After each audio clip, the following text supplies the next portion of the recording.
Well, Sudan has found itself in the grips of a devastating civil war over the last 2 years. It started in 2023 when the Rapid Support Forces and the military began to fight. Well, recent horrific images from the city of Fasher reflect the Rapid Support Forces' history of mass atrocities.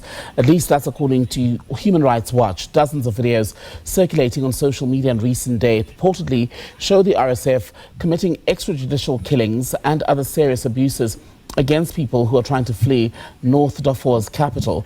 Let's get more on this now. We're joined by the Horn of Africa Director at Human Rights Watch, Letitia Bada.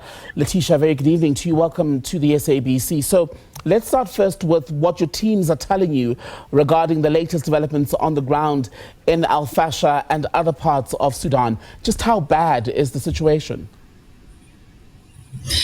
Well, the situation in El Fasher is absolutely catastrophic, and in many ways the hardest is this is a disaster and massacres which were foretold. For 18 months, the Rapid Support Forces have been besieging the town.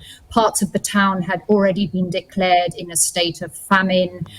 In recent months, especially since the summer, we've been seeing very, very heavy artillery fire on areas pockets where civilians were still remaining inside El Fasher. And now come to the last 8 days since the Rapid Support Forces moved into El Fasher, took the garrison from the Sudanese armed forces. We have been receiving a whole series of reports and particularly video evidence. So I think it is important to underscore, it is very hard to be getting real-time information. There is no communication available with El Fasher. But what we saw in the first 48 hours after the RSF took over the town was this flurry of videos in which the RSF themselves filmed themselves committing horrific crimes. So we've documented one incident in particular where the RSF attacked what appeared to be a convoy of people trying to flee the town. There's a multitude of videos that came out from that particular attack, one in which we see a man in civilian clothing, injured, who is begging for mercy, and the RSF fighter is saying to him, "We will not give you mercy," and then he executes him. Other videos where fighters at the same site of these killings is saying, "We will not guarantee any protection to prisoners." So that is the first evidence we had of the crimes coming out, but more and more testimonies are also coming out as people do manage to flee. And just on the evidence, whenever some of these videos emerge, we know, and I'm sure you've heard this as well, Letitia, there are attempts to question the veracity, the credibility of what is filmed and ultimately shared across social media and news channels. Speak to us about how you go through that process of verifying what you receive in terms of this footage. And secondly, do you trust that there will be a genuine process on the part of the RSF to investigate the atrocities allegedly committed by the military or the Rapid Support Forces members? Because the chief of the RSF, known as Hemeti, Mohammed Hamdan Dagalo, has said that is what is now going to happen. They will investigate these claims. I mean, first of all, in terms of the methodology, any of the videos and the evidence we put forward, specifically spelling out what we see, what we document, we have verified in multiple ways. We have geolocated where they have happened. So our teams obviously looked at the videos, used satellite imagery, tried to make sure that we were basically seeing the same objects, vehicles, bodies over the course of the videos that were coming out. There is also obviously a lot of dialogue going on in these videos. Again, these are forces who have, in the course of the conflict in Sudan, repeatedly gotten away with committing serious crimes, including in Darfur. We documented at the beginning of the conflict a campaign of ethnic cleansing by the Rapid Support Forces against non-Arab communities in West Darfur. So these are crimes they have repeatedly committed. And I think this comes to the question of, will there be any sort of investigation?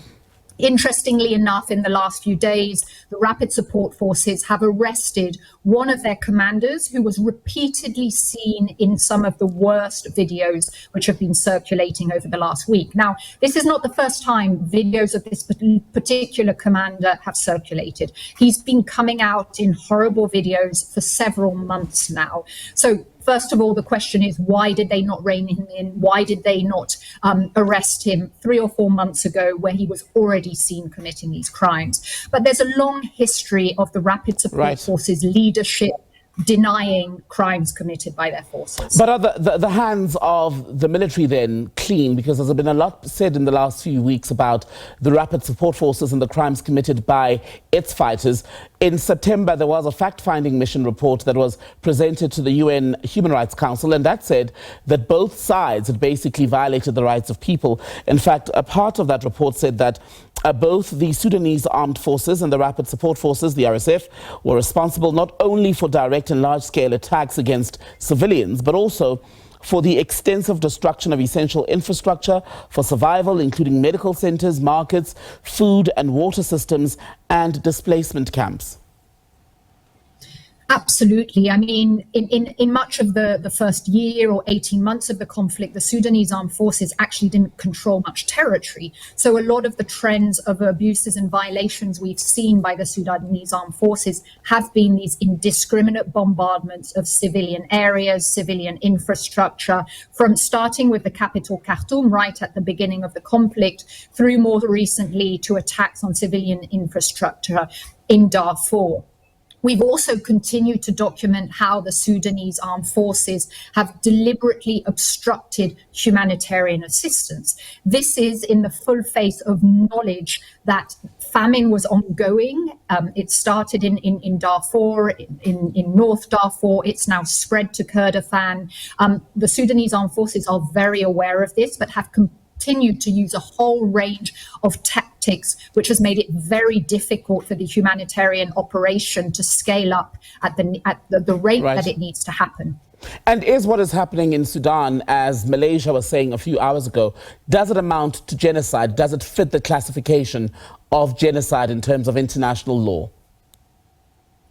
I mean, there is absolutely no doubt that war crimes have been committed in the last week alone in El Fasher.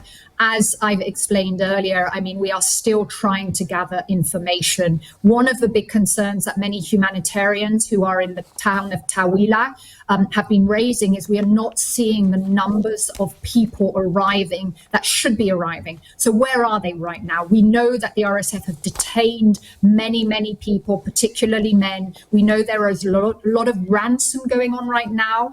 People are receiving these threatening messages from the RSF asking for exorbitant sums of money to release their loved ones, especially men in particular have been targeted for this. So all this means that it's hard to get real-time information. But these are forces who have already committed crimes against humanity. They've committed ethnic cleansing in West Darfur. They've committed widespread sexual violence throughout the conflict. There are a whole plethora of crimes. And that's where I think it's important, starting with governments such as the South African government, which has obviously condemned what has happened in El Fasher, but it is key to call out specifically the perpetrators, to call out the Rapid Support Forces, but also to call out their backers. And we have, amongst many organizations, continue to raise concerns and to document the ongoing support by the United Arab Emirates for the Rapid Support Forces. This needs to stop. And the Rapid Support Forces, obviously at the highest level, need to be held to account, including through targeted sanctions